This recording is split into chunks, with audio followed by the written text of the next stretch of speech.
ہم نے انسان کو مشقت ہی میں پیدا کیا. یہ مشقت ہر انسان کا مقدر ہے. لوگ گھروں کو چھوڑ کر آئے ہوئے ہیں, کہاں کہاں انسان جاتا ہے. یہ اس دنیا میں محنت اور مشقت. ہاں ایک مغالطہ ہو جاتا ہے کہ شاید یہ محلوں میں رہنے والے جو ہیں انہیں کوئی مشقت نہیں, انہیں کوئی دکھ نہیں. حالانکہ حقیقت یہ نہیں ہے. جو جتنا امیر ہے آپ دیکھیں گے اس کی جسمانی مشقت کم ہے, ذہنی کوفت زیادہ ہے. ٹرینکولائزرز کی انہیں ضرورت پڑتی ہے, انہیں سیڈیٹیوز چاہیے. خواب آور دوائیں مزدور کو نہیں کبھی ضرورت پڑے گی. وہ 8 گھنٹے کی محنت کرنے کے بعد ایسا سوتا ہے کہ وہ صبح ہی کی خبر لے گا. اور یہ وہ لوگ ہیں کہ جن کو ہپنوٹکس, خواب آور دوائیاں, سیڈیٹیوز, مسکن ادویات, یہ سارا لیبلیم اور یہ ویلیم اور یہ فلاں اور یہ فلاں, یہ کن کے ہاں جاتے ہیں. ذہنی سکون اور اطمینان انسان کو حاصل نہیں. کسی کی جسمانی مشقت ہے, کسی کی ذہنی مشقت ہے. میں آپ کو یاد دلانا چاہتا ہوں مہاتما گوتم بدھ کا معاملہ. 30 برس کی عمر میں کپل وستو کا شہزادہ محل کو چھوڑ کر نکل گیا. جوان بیوی کو سوتا ہوا چھوڑ کر گیا. شیر خوار بچے کو چھوڑ کر گیا. راجدھانی میں رہنے والا محل کا باسی, جسے یہ معلوم ہے کہ باپ کے بعد مجھے یہ سلطنت ملنے والی ہے, کیوں گیا؟ کبھی کبھی آپ نے سوچا؟ اس نے انسان کے غم اور دکھ کا مشاہدہ کیا. اس نے دیکھا کوئی اندھا ہے, ٹھوکر کھا کر گر رہا ہے.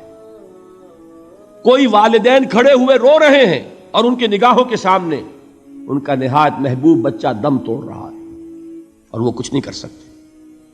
اس نے سوچا یہ صدمہ کیوں ہے انسان کے, یہ دکھ اس کا مقدر کیوں ہے؟ اس صدمے سے, اس دکھ سے نجات پانے کی بھی کوئی شکل ہے کہ نہیں ہے؟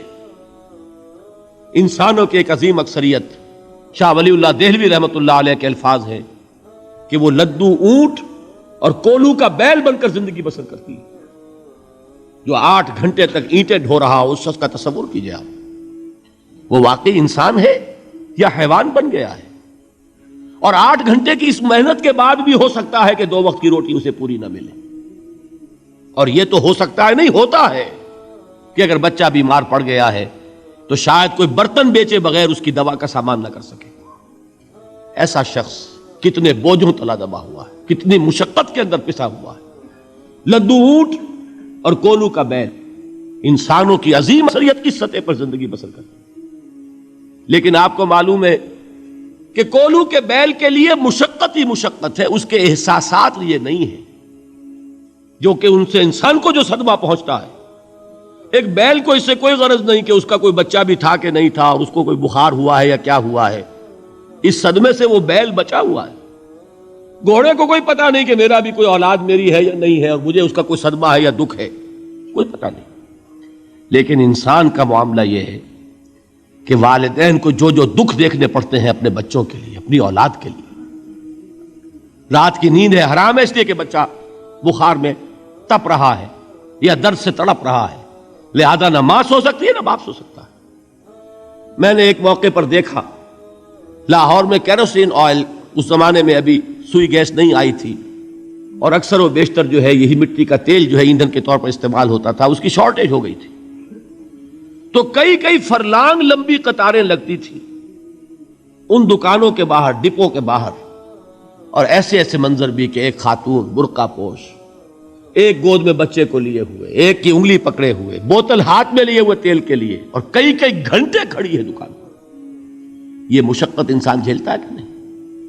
غالب نے اس کا نقشہ کھینچا ہے کہ رنج سے خوگر ہوا انسان تو مٹ جاتا ہے رنج. مشکلیں اتنی پڑی مجھ پر کہ آسان ہو گئی. ہم بھول جاتے ہیں, ورنہ واقعہ یہ کہ قلب حساس ہو اگر, اور قید حیات و بند غم اصل میں دونوں ایک ہیں. موت سے پہلے آدمی غم سے نجات پائے کیوں؟ اچھا یہ تو ہوا لقد خلقنا الانسان فی کبد. حیوانات کا معاملہ ایک اور اعتبار سے آسان ہے. ان سے کوئی محاسبہ بھی ہے کیا؟ کوئی جواب دہی بھی ہے؟ کوئی ان کو اللہ کے حضور میں کھڑے ہو کر اپنے اعمال کا حساب بھی دینا ہے؟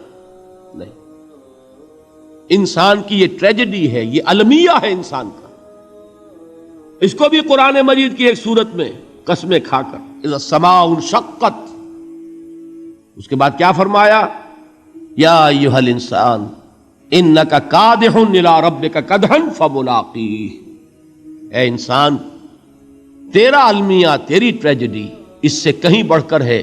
تجھے صدمے پر صدمے جھیلتے ہوئے، مشقت پر مشقت برداشت کرتے ہوئے ایک روز اپنے رب کے حضور میں بھی کھڑا ہونا ہے، جواب دہی بھی کرنی ہے.